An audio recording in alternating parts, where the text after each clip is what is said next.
ನಿಮ್ಮ ಹಳೆ ಒಡವೆನ ಅಧಿಕ ಬೆಲೆಗೆ ಮಾರಬೇಕೆ? ಅಟಿಕಾಗೆ ಕಾಲ್ ಮಾಡಿ 8803000300. Attica gold company. ಈಗ ವೆಹಿಕಲ್ಸ್ ಅನ್ನ ತಗೊಳಕ್ಕೂ ಕೂಡ ಪಾಪ ಮಧ್ಯಮ ವರ್ಗ ಬಡ ವರ್ಗದವರು ಲೋನೇ ಮಾಡಿರ್ತಾರೆ.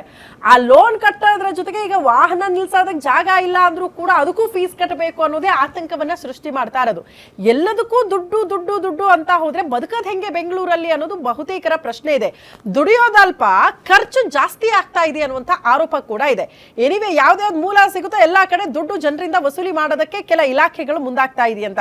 ಎನಿವೆ ಮಧುಸೂದನ್ ಸರ್, ನಾನು ಹೇಳಿದ್ರಲ್ಲಿ ತಪ್ಪಿದೆಯಾ? ಈಗ ಒಂದು ಕಾರ್ ತಗೋಬೇಕು, ಒಂದು ಟೂ ವೀಲರ್ ತಗೋಬೇಕು ಅಂದ್ರೆ ಲೋನ್ ಮಾಡೇ ತಗೊಳ್ತೀವಿ ಸರ್. ಮಧ್ಯಮ ಮತ್ತು ಬಡ ವರ್ಗದವ್ರ ಪರಿಸ್ಥಿತಿ ಹಂಗೆ ಇದೆ. ಅದಕ್ಕೆ ಲೋನ್ ಕಟ್ಟೋದ್ರ ಜೊತೆಗೆ ನಿಲ್ಸಕ್ ಜಾಗ ಇಲ್ಲ ಅಂದ್ರೆ ಅದಕ್ಕೂ ದುಡ್ಡು ಕಟ್ಟಬೇಕನ್ನೋ ಪರಿಸ್ಥಿತಿ ಇದೆ. ಏನ್ ಹೇಳ್ತೀರಿ ಅಂತ ನೀವೇ ಹೇಳ್ದಾಗ ಇವಾಗ ಅಲ್ಲಿ ಏನಾಗಿದೆ ಅಂದ್ರೆ ಗೌರ್ಮೆಂಟು ಹೊಸ ಹೊಸ ರೀತಿಯಲ್ಲಿ ದುಡ್ಡು ಹೇಗೆ ಮಾಡಬೇಕು ಅಂತ ಹೊರಟಿದೆ. ತುಂಬ ಏನೋ ಯೋಚನೆ ಎಲ್ಲ ನೋಡಿ ಹೇಳಿದ್ರೆ ಒಂದು ಸ್ವಲ್ಪ ಏನು ನಡೀತಾ ಇದೆ ಮೇಯ್ನಾಗಿ ಅಂದರೆ ಗೌರ್ಮೆಂಟ್ ದಿನ ಒಂದು ಹೊಸ ಥಾಟ್ ಪ್ರೊಸೆಸ್ ತೊಗೊಂಡು ಬಂದು ಎಲ್ಲಿಂದ ದುಡ್ಡು ಮಾಡಬೇಕು, ಹೇಗೆ ದುಡ್ಡು ಮಾಡಬೇಕು ಅಂತ ಹೇಳ್ತಾ ಇದೆ. ಇದು ರೆವಿನ್ಯೂ ಇದಿದೆ, ಡೆಫಿಸಿಟ್ ಇದೆ, ಇದ್ರ ಡೆಫಿಸಿಟ್ ಇದೆ, ಬಡ್ಜೆಟ್ ಡೆಫಿಸಿಟ್ ಇದೆ, ಎಲ್ಲನೂ ನೋಡ್ಕೊಂಡು ಹಾಗೆ ಮಾಡ್ತಾ ಇದ್ದಾರೆ.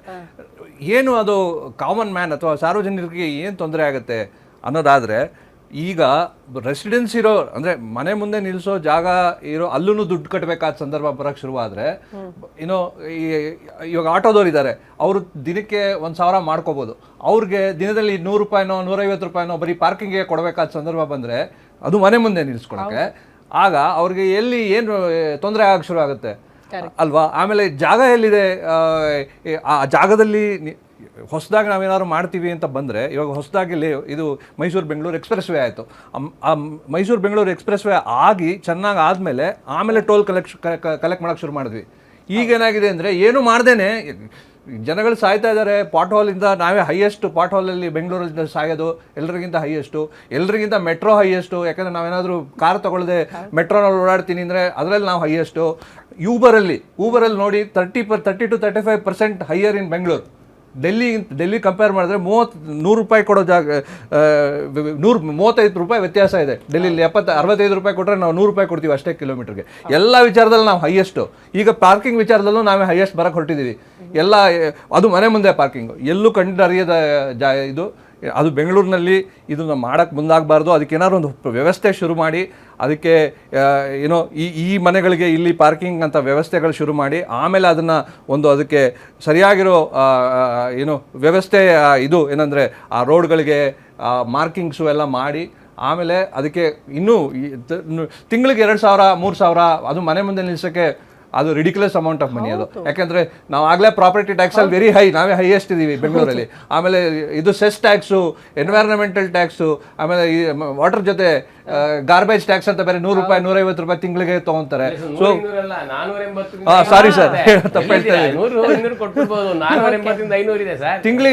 ತಿಂಗಳಿಗೆ 5-6 ಸಾವಿರ ಇದಕ್ಕೆ ಹೋಗೋಕೆ ಶುರು ಆಗ್ಬಿಟ್ರೆ ಎಲ್ಲಿ ಆಟೋ ಓಡಿಸೋರು ಹೇಗೆ ಜೀವನ ಮಾಡ್ತಾರೆ? ಮಾಮೂಲಿ ಟೂ ವೀಲರ್ ಅವರು ಇದು ಮಾಡೋರು ಹೇಗೆ ಜೀವನ ಮಾಡ್ತಾರೆ? ಸಾಲ ಸೋಲ ಮಾಡೋ ಕಾರು ಗಾಡಿಗಳನ್ನ ತಗೊಂಡು ಅದಕ್ಕೆ ಲೋನ್ ಕಟ್ಟೋದೇ ಕಷ್ಟ ಆಗಿರುತ್ತೆ. ಅಂತದ್ರಲ್ಲಿ ಪಾರ್ಕಿಂಗಿಗೂ ದುಡ್ಡು ಕೊಡಿ ಅಂದ್ರೆ ಹೆಂಗೆ ಅಂತ.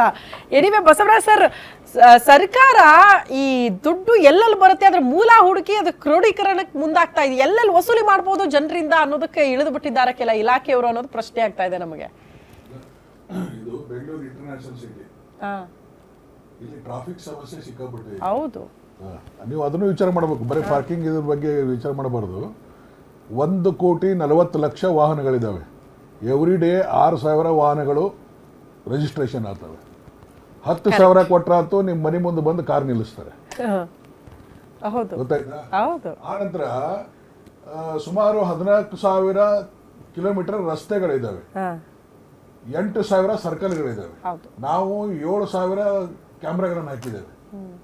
ಇಷ್ಟೆಲ್ಲ ಇದ್ರೂ ಸಿಟಿ ಡೆವಲಪ್ಮೆಂಟು 78% ಇದೆ. ನಮ್ಮದು ಬೆಂಗಳೂರು ಸಿಟಿ ಡೆವಲಪ್ಮೆಂಟ್ 78% ಇದೆ.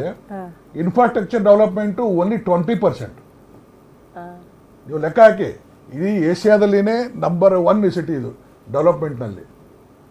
78% ಅಲ್ಲಿ ಡೆವಲಪ್ಮೆಂಟ್, ಇನ್ಫ್ರಾಸ್ಟ್ರಕ್ಚರ್ ಡೆವಲಪ್ಮೆಂಟ್ ಓನ್ಲಿ 20%. ಇದು ಸರ್ಕಾರಗಳದು ನೆಗ್ಲೆಕ್ಟ್ ಮಾಡಿದ್ದಂಥ ಇದು. ಮತ್ತು ಬೆಂಗಳೂರಿನಿಂದನೇ ಸುಮಾರು 2.5 ಲಕ್ಷ ಕೋಟಿ ಇನ್ಕಮ್ ಇದೆ. ಬೆಂಗಳೂರು ಸಿಟಿಯಿಂದ 2.5 ಲಕ್ಷ ಕೋಟಿ ಇನ್ಕಮ್ ಇದೆ. ಬೇರೆ ಎಲ್ಲ ಹೊರಗಡೆಯಿಂದ ಉಳಿದಿದ್ದು ಸ್ಟೇಟ್ನಿಂದ 4.5 ಲಕ್ಷ ಕೋಟಿ ನಮ್ದು ಬಜೆಟ್ ಇದೆ ವರ್ಷಕ್ಕೆ. ನೀವು ದುಡ್ಡು ಹೆಂಗೆ ಮಾಡ್ತಾರೆ ಇದರಲ್ಲಿ? ಏನು ಅವಶ್ಯಕತೆ ಇದೆ ದುಡ್ಡು ಮಾಡೋದು? ಇದು ಟ್ರಾಫಿಕ್ ಸಮಸ್ಯೆ ಇರೋದ್ರಿಂದ ಇದನ್ನ ಹೇಗಾದರೂ ಇದನ್ನ ಬೇಕಾಬಿಟ್ಟು ವಾಹನ ನಿಲ್ಲಿಸ್ತಾರೆ ರಸ್ತೆಯಲ್ಲಿ. ಹೌದೌದು. ಈಗ ಒಂದು ನೋಡಿ, ನನ್ನ ಅಂಗಡಿ ಮುಂದೆ ನಿಲ್ಲಿಸೋದು, ನನ್ನ ಮನೆಯಿಂದ ನಿಲ್ಲಿಸೋದು, ಬೇರೆ ಯಾವನ ನಿಲ್ಲಿಸಿದ್ರೆ ಆ ಕಾರಿಗೆ ಗೀಸ್ ಹಾಕೋದು, ಹೌದು, ಈ ಥರ ತೊಂದರೆ ಕೊಡ್ತಾರೆ ಟ್ರಾಫಿಕ್ನಲ್ಲಿ. ಒಂದು ಈಗ ಮೇನ್ ರೋಡಲ್ಲೂ ಇದು ಸಿಸ್ಟಮೆಟಿಕ್ ಆಗಿಲ್ಲ. ಬೆಂಗಳೂರು ಸಿಟಿ ಮೊದಲು BDA ಇತ್ತು, ಅದಕ್ಕೆ ಮುಂಚೆ ಸಿಟಿ ಡೆವಲಪ್ಮೆಂಟ್ ಅಂತಿತ್ತು. BDA ಆದಮೇಲೆ ಸ್ವಲ್ಪ ಒಳ್ಳೆ ರೋಡ್ಗಳು ಬಂದು, ಆದರೆ BDAದವರು ಸಹ ಜಯನಗರ ಯಾವ ಥರ ಮಾಡಿದ್ದಾರೆ, ಜಯನಗರ ಸಿಟಿ ಪ್ಲ್ಯಾನ್ ಯಾವ ಥರ ಮಾಡಿದ್ದಾರೆ, ಆ ಥರ ಯಾವ ಪ್ಲ್ಯಾನು ಮಾಡಲಿಲ್ಲ. ಯಾಕೆ ಮಾಡಲಿಲ್ಲ? ಅದು ಅವ್ರದ್ದು ಫಾಲ್ಟು, ಸರ್ಕಾರದೂ ಫಾಲ್ಟು. BDA ಅಂದರೆ ಗೌರ್ಮೆಂಟ್ ತಾನೇ, ಅವ್ರದ್ದೇ ಫಾಲ್ಟು. ಮತ್ತು ವಿಲೇಜ್ನವರು, ಅಕ್ಕಪಕ್ಕದ ವಿಲೇಜ್ನವರಿಗೆ ಅವ್ರಿಗೆ ಸಿಕ್ಕಾಪಟ್ಟೆ ಪರ್ಮಿಷನ್ ಕೊಟ್ಬಿಟ್ರು. ಅವ್ರು ಮಾಡೋದು ರೋಡ್ ನಮ್ಗೆ ಬಿಡೋದು 40 ಫೀಟ್ ರೋಡು, ಆ್ಯಕ್ಚುಲಿ ಇರೋದು 20 ಫೀಟ್ ರೋಡು. CA ಸೈಟ್ ಇರೋದಿಲ್ಲ, ಯಾವ ಸೈಟು ಇರೋದಿಲ್ಲ, ಎಲ್ಲನೂ ಇರೋದಿಲ್ಲ. ಸೊ ಹೀಗಿದ್ದಾಗೆ ಎಲ್ಲಿ ಬರ್ತದೆ ಜಾಗ, ಎಲ್ಲಿ ಬರ್ತದೆ ಪಾರ್ಕಿಂಗ್ ಮಾಡ್ತೀರಿ ನೀವು? ಪಾರ್ಕಿಂಗ್ ನೋಡಿ, ಇಷ್ಟೊಂದು ವೆಹಿಕಲ್ಗಳಿರುವಾಗ ನಾವು ಟ್ರಾಫಿಕ್ನಲ್ಲಿ ಜಾಮ್ ಆಗ್ತದೆ ಅಂತ ತಿಳ್ಕೊಂಡು ಎಲ್ಲ ರಸ್ತೆಯಲ್ಲಿ ನಿಂತಿದ್ದ ವೆಹಿಕಲ್ಗೆಲ್ಲ ತೆಗಿಸ್ತೇವೆ. ಮೊದಲು ತೆಗಿಸ್ತಾ ಇದ್ದೀವಿ. ಆದರೂ ಬಂದು ಕೆಲವೊಂದು ವೈಡ್ ಇರುವಂಥ ಜಾಗದಲ್ಲಿ ನಿಲ್ಲಿಸ್ಕೊಳ್ಳಿ, ಏನು ತೊಂದರೆ ಇಲ್ಲ. ನ್ಯಾರೋರು ಇಡೋ ರೋಡ್ನಲ್ಲಿ ನೀವು ಪಾರ್ಕಿಂಗ್ ಮಾಡಿದ್ರೆ ಜನ ಎಲ್ಲಿ ಹೋಗ್ಬೇಕು? ನೀವೇ ತಾನೇ ಅಡ್ಡಾಡೋದು, ಬೇರೆ ಗೌರ್ಮೆಂಟ್ ಏನು ಅಡ್ಡಾಡೋದಲ್ಲ, ಅಲ್ಲಿ ಪಬ್ಲಿಕ್ ತಾನೇ ಅಡ್ಡಾಡೋದು. ಪಬ್ಲಿಕ್ ಸಲುವಾಗಿನೇ ನಾವೆಲ್ಲ ಕ್ರಮ ತಗೊಳ್ಳೋದು. ಇದು ಕಾರ್, ನಾನು DCP ಟ್ರಾಫಿಕ್ ಇದ್ದಾಗ, ನಾನು DCP ಟ್ರಾಫಿಕ್ ಆಗಿ ಕೆಲಸ ಮಾಡಿದ್ದೇನೆ. DCP ಟ್ರಾಫಿಕ್ ಇದ್ದಾಗೆ ನಾನು 28 ಸಜೆಷನ್ ಗೌರ್ಮೆಂಟಿಗೆ ಕೊಟ್ಟಿದ್ದೆ ನಾನು. ಇದು ಯಾರು ಕಾರ್ ತಗೋತಾರೆ ಅವ್ರಿಗೆ ಕಂಪಲ್ಸರಿ ಅವ್ರ ಜಾಗ ತೋರಿಸ್ಬೇಕು ಪಾರ್ಕಿಂಗ್. ಹೌದು, ಸುಮ್ಮನೆ ಕಾರ್ ಸಿಗ್ತದೆ ನಾವು ತಗೊಂಡ್ಬಿಡುದ?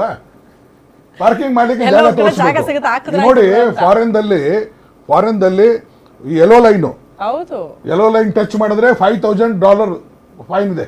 ಟಚ್ ಮಾಡಿದ್ರೆ, ಕ್ರಾಸ್ ಅಲ್ಲ, ಟಚ್ ಮಾಡಿದ್ರೆ $5,000. ನಮ್ಮಲ್ಲಿ ಫುಟ್ಪಾತ್ ಮ್ಯಾಗ ಸದಾ ಹೋಗ್ತಾರೆ.